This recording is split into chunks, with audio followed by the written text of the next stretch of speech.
Gloria a Dios. Vamos a tomar esta parte de la escritura que leímos aquí, hermanos, en el libro de Hechos, en el capítulo 13, desde el verso 1 al 3, y vamos a hablar bajo el título La obra a que los he llamado. La obra a que los he llamado. Me encanta esta parte de la escritura porque trae a la iglesia ese constante recuerdo que nosotros estamos aquí en esta vida no para lo que algunas veces equivocadamente cualquiera pudiera creer. Y hablando específicamente con la iglesia, podríamos creer que la iglesia está puesta aquí en esta vida para tener un momento de alegría porque las cosas le van bien. Nunca me olvido de la parte de la escritura cuando los discípulos vinieron delante del Señor y le dijeron: Señor, los demonios se nos sujetan en tu nombre.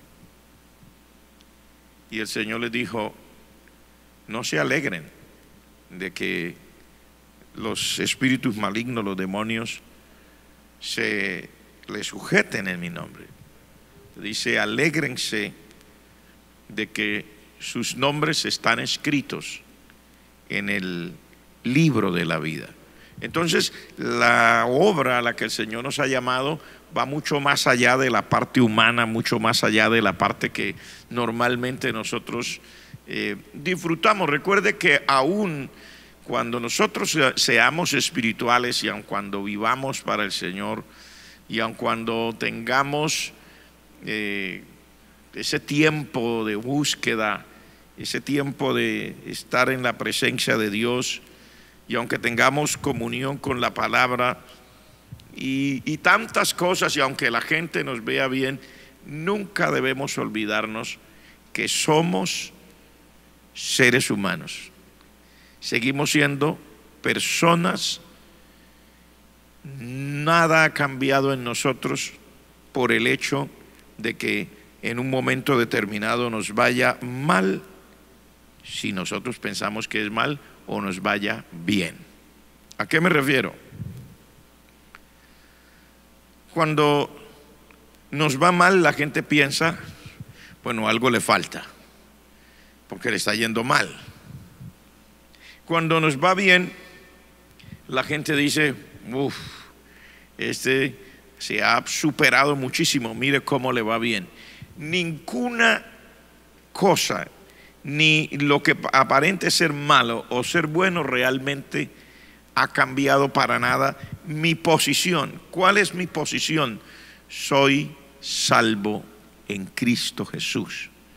Estaba perdido en el pecado, muerto, como dice la palabra del Señor, en mis delitos, en mis pecados, y el Señor me redimió, me salvó, me cambió, me transformó, me hizo nueva criatura, y eso me lleva a mí a la posición de hijo de Dios, de una persona con derecho a la eternidad, de alguien que ha sido libertado de la esclavitud del diablo y de la esclavitud del pecado. Esa es mi posición.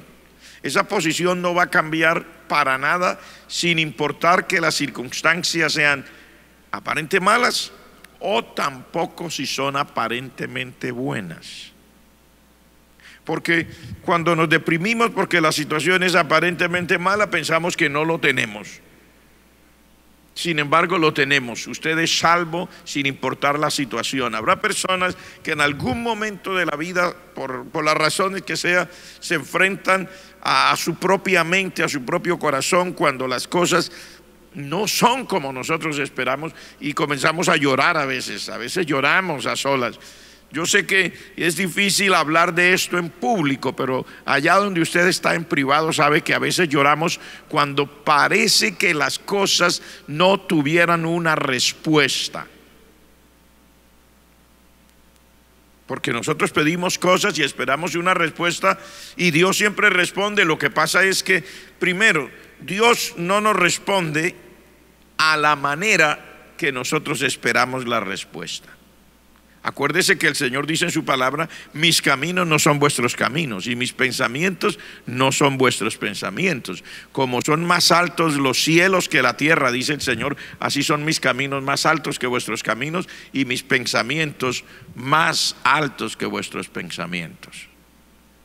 Y luego dice: porque así como desciende de los cielos la lluvia y la nieve, y no regresan allá, sino que riegan la tierra y la hace germinar, y la hace producir, y le da semilla al que siembra, y le da pan al que come. El Señor dice: así será mi palabra que sale de mi boca. Dice: no volverá a mí vacía,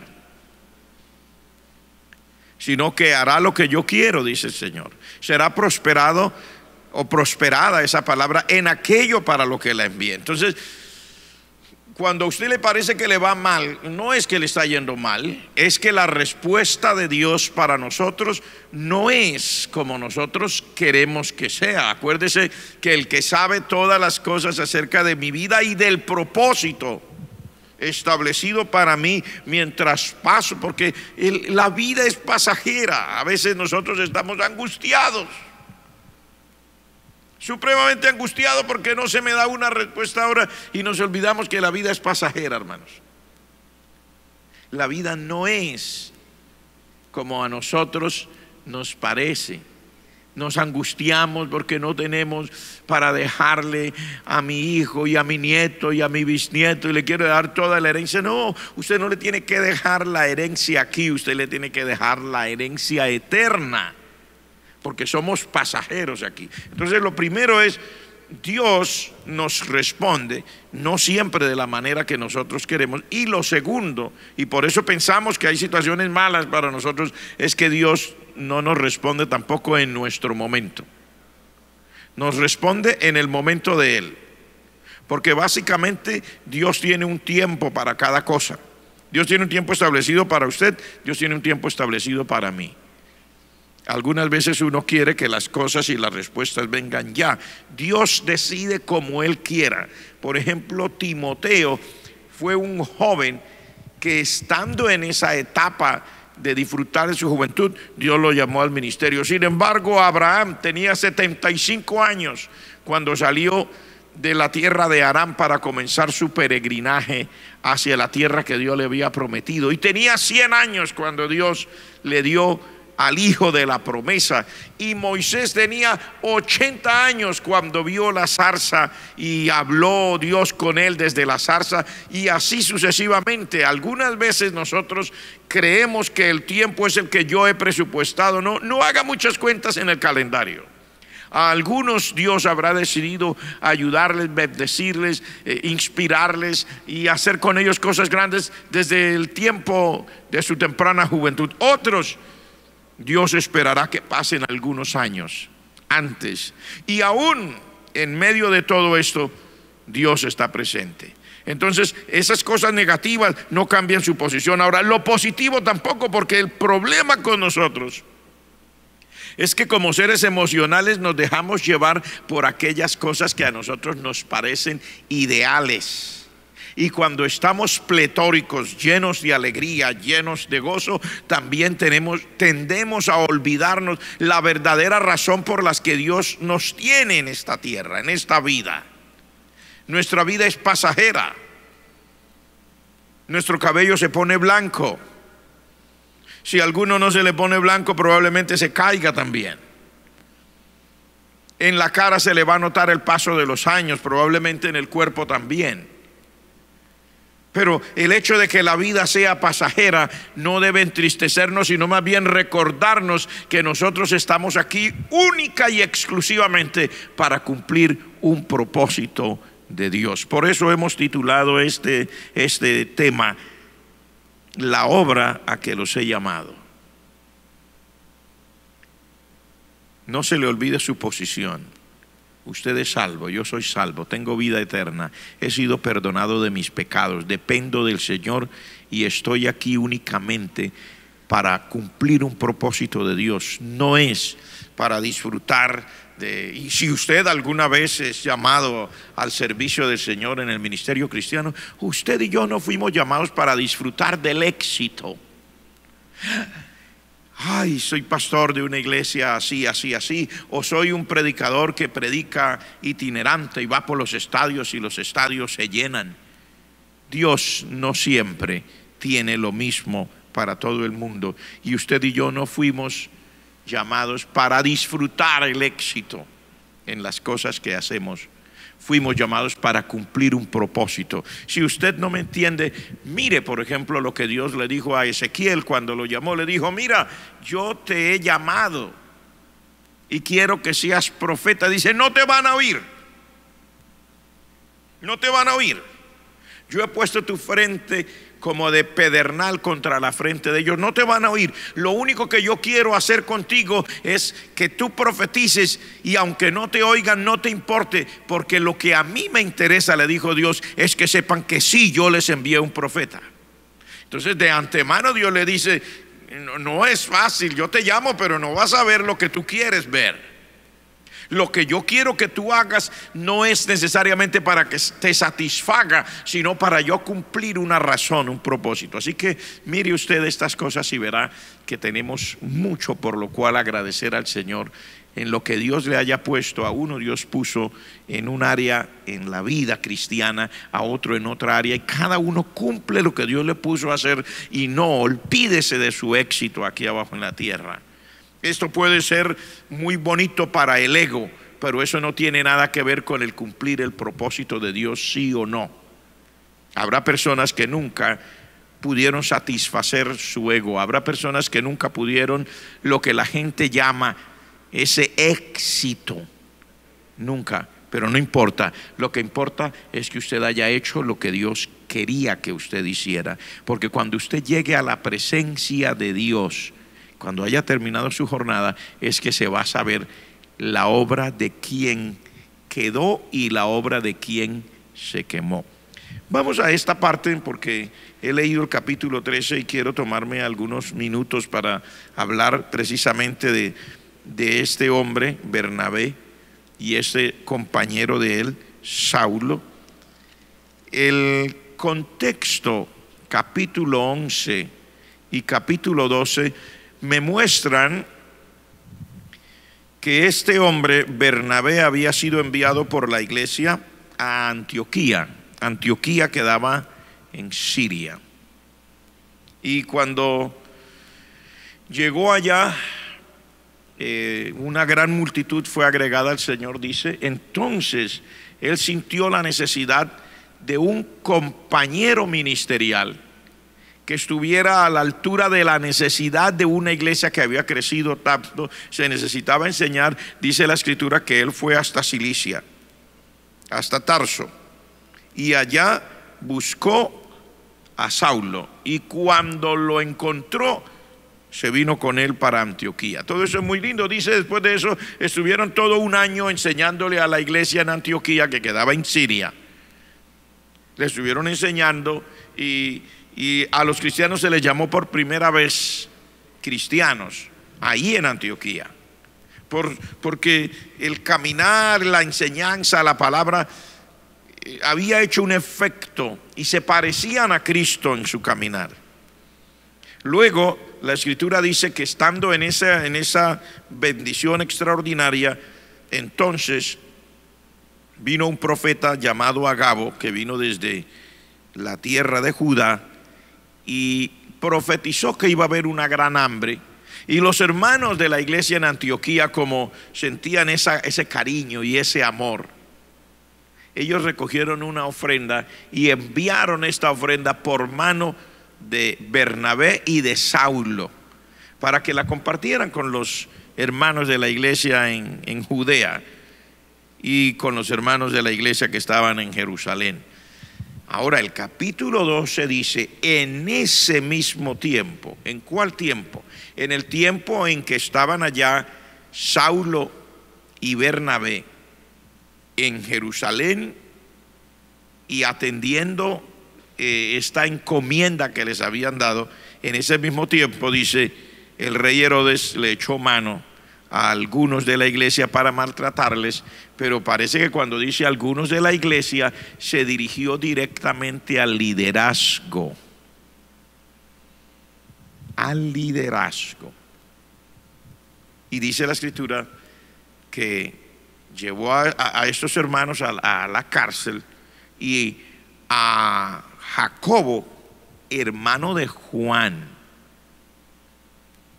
eran los hijos de Zebedeo, a Jacobo lo mató a espada. Y como él se dio cuenta que esto le había caído muy en gracia a la gente, que le había gustado a la población, entonces la escritura dice que también puso a Pedro en la cárcel y pretendía sacarlo para matarlo también. Y la iglesia estaba haciendo oración. ¿Cómo ora la iglesia si ya mataron a Jacobo y ahora van a matar a Pedro? ¿Cómo ora la iglesia cuando sus mejores líderes, los que ellos más aprecian, están en esa situación, cuando uno ya ha sido muerto y son los que aparente tienen mayor impulso, la experiencia personal con Cristo, de haber estado en todos los eventos principales cuando nadie más podía entrar? Ahí estaba Jacobo y Juan y Pedro. Y esta gente, los que tienen mayores experiencias, los que están en una posición mejor, ahora ya el uno está muerto y al otro lo van a matar. ¿Cómo ora la iglesia? La escritura dice que la iglesia hacía sin cesar oración a Dios por él. Y esa noche, mientras la iglesia estaba en vigilia y hacía oración sin cesar, la escritura dice que vino el ángel del Señor, sacó a Pedro de la cárcel. Y bueno, ustedes conocen la historia, es una historia muy, muy particular, se ha nombrado muchas veces. Me llama la atención es que después que esto pasó y que Herodes muere, porque déjeme decirle que hay una cosa que nosotros debemos tener claro: Dios sí permite que haya personas que hagan cosas contra la iglesia, y Dios sí permite que haya personas que hagan cosas contra los que le sirven al Señor, contra probablemente los mejores líderes. Pero también quiero decirle una cosa: usted no está solo. No es que cuando Dios permite eso es que usted está solo y que estoy desamparado. Y hay personas que a veces nos atrevemos a decir: yo no sé por qué Dios no me oye. Por favor, hermano, nunca diga eso otra vez. Dios lo oye así usted no esté orando. Dios lo oye así lo que usted esté hablando no sea agradable a los ojos de Él. Dios oye hasta los chismes que uno dice. Dios oye las risotadas y las burlas que uno hace. Dios oye todo. ¿Cómo se atreve cualquier persona que dice que es cristiano a decir: me parece que Dios no me oye, que porque hoy no tiene suficiente para comer? Probablemente comió algo, pero no era lo que estaba acostumbrado a comer, o no era la cantidad que estaba acostumbrado a comer, o no la cantidad de veces al día que estaba acostumbrado a comer. ¿Quién le dijo que por eso Dios no lo oye? Si Dios lo oye, aún las cosas que uno hable descomedidamente en la presencia del Señor. Mucho más cuando usted invoca al Padre y le habla y luego lo hace en el nombre de Jesús, siempre lo oye. Sin importar lo que usted está viendo, sin importar lo que yo estoy viendo, siempre me oye. Y hay algo que quiero decirle: este rey que había matado a Jacobo y que había pretendido matar a Pedro, murió. Y murió por una plaga. Murió en el momento que ese hombre creía tener el mayor éxito. Murió cuando la gente lo aclamaba. Murió cuando la gente lo aplaudía. Incluso decían que lo que él hablaba no era la voz de los hombres, que era la voz de Dios. Pero un ángel del Señor lo hirió.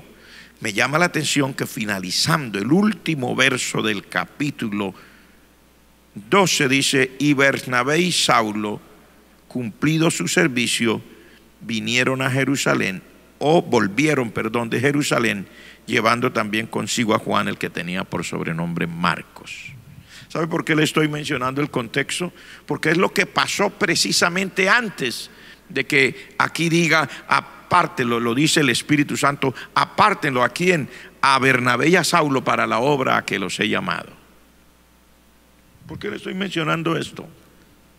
Porque Dios quiere, cuando nosotros somos instrumentos en las manos de Él, o queremos ser instrumentos en las manos de Él, Dios quiere conciencia. Y déjeme decirle que no hay mejor manera de crear conciencia en nosotros que de una manera experimental y también visual, donde haya cosas que lo marquen a uno, porque la sola teoría no alcanza, mi estimado. La teoría no es suficiente, mi hermano, mi hermana. Lo que usted y yo hagamos, lo que usted y yo digamos, lo que usted y yo aprendemos, no es suficiente. Dios siempre ha querido gente que esté consciente, y para concientizarnos Dios nos permite cosas que nos hagan reaccionar. Yo pienso que esto es interesantísimo, porque es cuando viene esa reacción así que uno es consciente si lo que está recibiendo viene de parte de Dios, porque hay cosas que le traen recuerdos y que le advierten de peligros. Saulo, Bernabé habían estado en Jerusalén en unas situaciones malas. Primero ellos vinieron a Judea y vieron a los hermanos en necesidad. Ellos vinieron a traer una ofrenda porque los hermanos estaban sintiendo necesidad, había hambre, había una situación difícil, se necesitaba. Y ellos vieron a los hermanos en su condición. Probablemente cuando llegaron a algún hogar y los hermanos lloraron de la alegría al recibir una pequeña ayuda social que enviaba la iglesia desde Antioquía. Ellos lo experimentaron de primera mano, ellos lo vieron. Es probable que ellos lloraron con los hermanos también, pero al mismo tiempo los consolaron y les dieron la palabra de Dios y les dijeron: estamos juntos en esto, hermanos, estamos juntos en esto. Pero estando en medio de eso es cuando se presenta esta persecución, cuando el rey Herodes, en medio de la angustia, porque había una gran hambre, la escritura lo dice, ¿cómo se lo dijo el profeta Agabo a los hermanos? Dice: levantándose uno llamado Agabo daba a entender por el Espíritu que vendría una gran hambre en toda la tierra habitada. Yo quiero decirle que cuando dice la escritura que era una gran hambre, es porque era una gran hambre. Algunas personas a veces no queremos entender que hay cosas que ya han pasado en la historia, que si nos suceden ahora no es porque Dios no esté con nosotros, ya le han pasado a otros, ya han tenido esa experiencia a otros, y parece que el hambre como que ayuda. Digo, cuando nosotros estamos contentos, por lo general pensamos en comer y beber, y no estoy hablando de beber licor, estoy hablando en satisfacer nuestro estómago. A todos los seres humanos nos inspira comer, nos da hambre, y cuando encontramos la comida favorita la disfrutamos, pero parece ser que cuando estamos comiendo y comiendo y comiendo y comiendo y tenemos demasiado, parece ser que vamos perdiendo algún tipo de sensibilidad. Y esa gran hambre estaba ahí, pero la escritura dice algo más. Esta persecución en medio de esa gran hambre y luego ver morir decapitado a Jacobo, el hermano de Juan, hermano, no era una cosa fácil. Hay personas que a veces no entienden que la vida a veces se presenta dura, y el rey quería que la gente, los cristianos, lo sintieran. Así que mató primero a espada a Jacobo, muerto uno de los hombres buenos del liderazgo cristiano, muerto violentamente, muerto a espada, angustioso. Pero luego ver que también quieren matar a Pedro, y ya ha pasado todo eso. Ahora ellos vuelven a Antioquía. Las cosas estaban frescas en su cabeza cuando están orando, cuando están ayunando, cuando están sirviendo al Señor en medio de todo. Entonces es cuando el Espíritu Santo dice: apárteme a Bernabé y a Saulo para la obra a que los he llamado. Conciencia, hermanos. Dios quiere que haya conciencia en nosotros. Y a veces Dios permite que se junten diferentes cosas, no solamente el hambre que había, que era una gran hambre, sino también ahora una persecución, y ahora muertos de la iglesia, el liderazgo cristiano, los pastores que más quieren están en peligro, uno se muere, el otro casi lo matan, todo eso queda fresco allí, y de repente ahora el Espíritu Santo dice: ahora párteme a estos dos. ¿Quiénes? Esos dos acababan de venir de allá. Apártemelo para la obra a que los he llamado.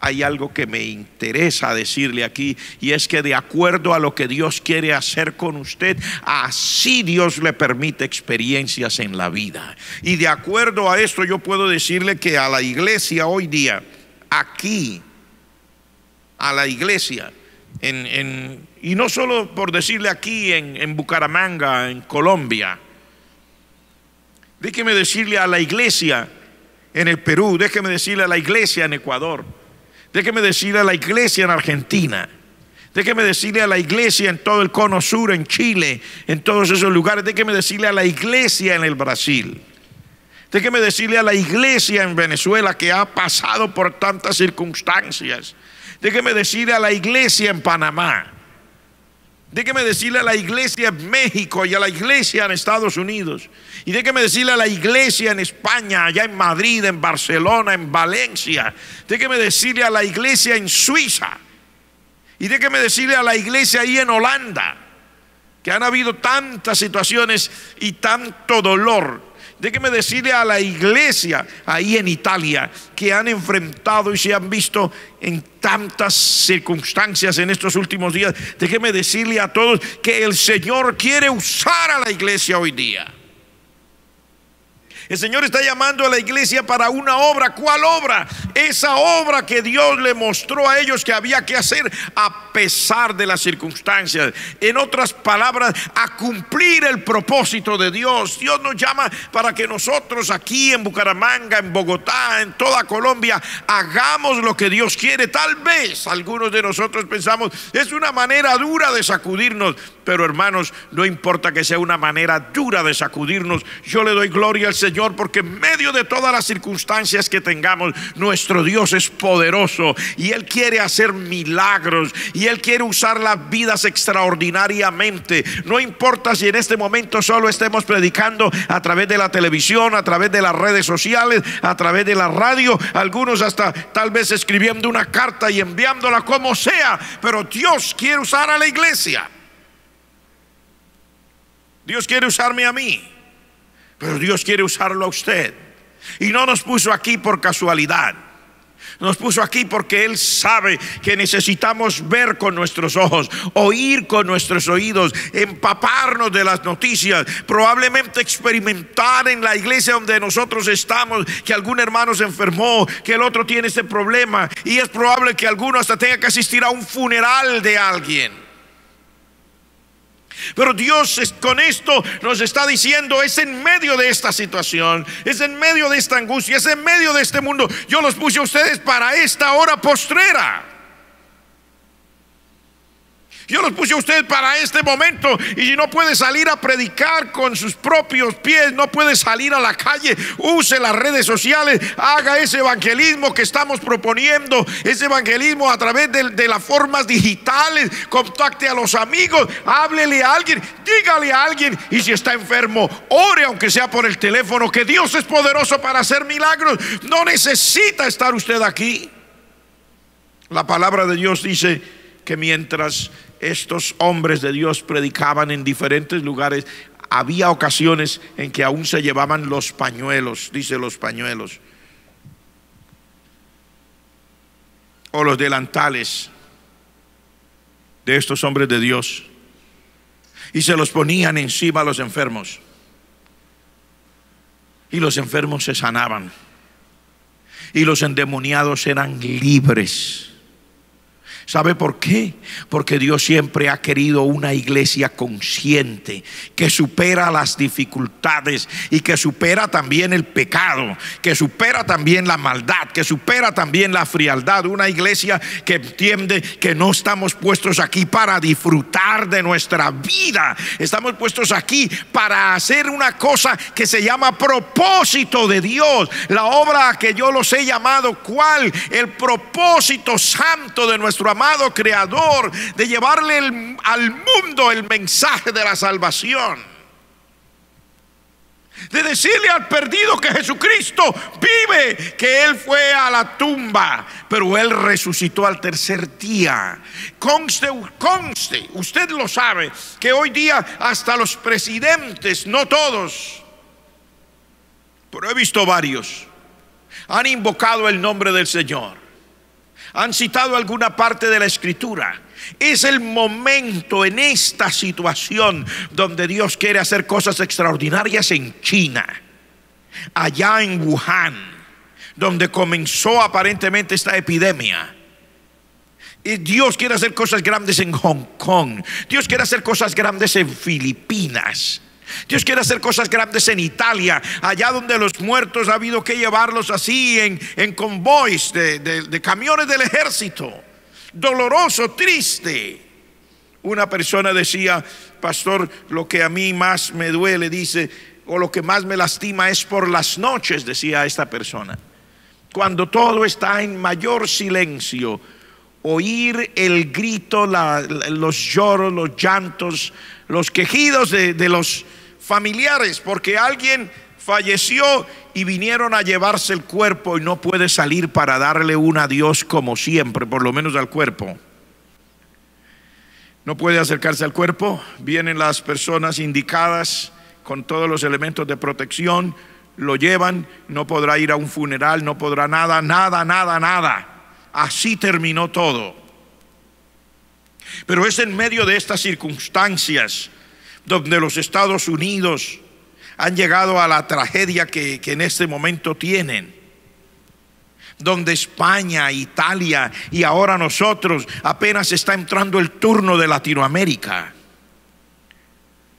No es que tenemos menos, es que apenas está entrando el turno de Latinoamérica. Apenas ha comenzado, apenas el primer escándalo de algo así como que aterra, apenas ha estado en el Ecuador. Pero esto es una cosa que ha afectado a todo el mundo. En medio de esta situación, iglesia, el Señor nos está llamando a predicar su palabra. No a demostrar que tanto sé, porque aquí nadie sabe nada. No a demostrar que yo soy esto o aquello, porque aquí todos somos iguales. El Señor le dice allá en la profecía, y luego lo dice otra vez en el Evangelio, que todo monte se baje y que todo valle se alce. O sea, pónganse todos a un mismo nivel para que Dios pueda hacer su obra. Dios nos quiere, mi amado hermano, en el fragor de todas estas circunstancias. Dios nos quiere haciendo la obra a la que Él nos ha llamado. No hay absolutamente nada que pueda detener lo que Dios quiere hacer. Pero es importante que nosotros entendamos que no es de la manera como nosotros pretendíamos un evangelismo, una iglesia que solo está haciendo celebraciones, donde los que salían a predicar eran menos del 10% de la iglesia en el mundo entero. Que mientras la iglesia estaba ayunando y orando, habían otros que estaban descarriados, haciendo cada uno su voluntad, lo que a ellos les parecía. No una iglesia que se compone de algunos que quieren servir al Señor fielmente y otros que por la llenura del estómago, como dice la palabra del Señor, por el orgullo que ha llenado el corazón, en una vida de pecado sin remedio, en una vida sin arrepentirse. Gente asistiendo a las iglesias en una situación de desastre. ¿Usted cree que solamente estamos aquí para señalar el pecado de la sociedad allá afuera? Estamos aquí para decirle, si usted y yo vamos a hacer la obra a la que Dios nos ha llamado, primero que todo hay que arrepentirse, señores. Hay que hacer algo acerca de nosotros mismos. Hay que arrepentirse los que estaban haciendo cosas indebidas en términos de, porque esa pasión desordenada que ha llevado a la sociedad de nuestros días a pensar que todo es sexo, fornicaciones, adulterios, donde todo el mundo siente que la vida les pertenece. Aún aquellos que dicen ser cristianos, señoritas y jóvenes, viejos y viejas, en una condición sin remedio. No, señores, la obra a la que Dios nos ha llamado es una obra con limpieza de manos y con sencillez de corazón. Y como cuando Dios habla de una manera sencilla, nosotros no entendemos, entonces Dios tiene una mejor manera de hablar, donde todos entendemos. Y si ya después de entender no hacemos algo por nosotros mismos, es lamentable. Es lamentable porque primero, uno mismo no tendrá el gozo de irse con el Señor cuando suene la trompeta. Y segundo, no podrá hacer la obra que Dios nos ha llamado. Yo quiero que en esta hora ustedes y yo abramos el corazón. A las amigas y amigos también les quiero decir, amiga y amigo, el Señor quiere hacer con nosotros cosas extraordinarias y también con usted. Dios quiere darle a usted salvación, vida eterna. No lo haga por miedo. Si es por miedo de lo que está pasando y luego se va a olvidar, no lo haga. Dios no quiere que las personas corran a Él solamente a pedirle un favor, porque aunque ahora el Señor lo libre, usted siempre va a terminar su carrera. Yo también. Esto no se trata, señores, de decir yo quiero a Dios porque me está amenazando algo. No, no, no. Si usted le va a servir al Señor, sírvale de todo corazón, arrepiéntase y dígale al Señor, escriba mi nombre. Señor, escriba mi nombre allá en el cielo. Señor, deme la oportunidad de yo poderle servir de corazón. No ahora porque me siento asustado, sino eternamente, que yo te pueda servir aquí y cuando termine aquí pueda seguir sirviéndote allá en tu presencia.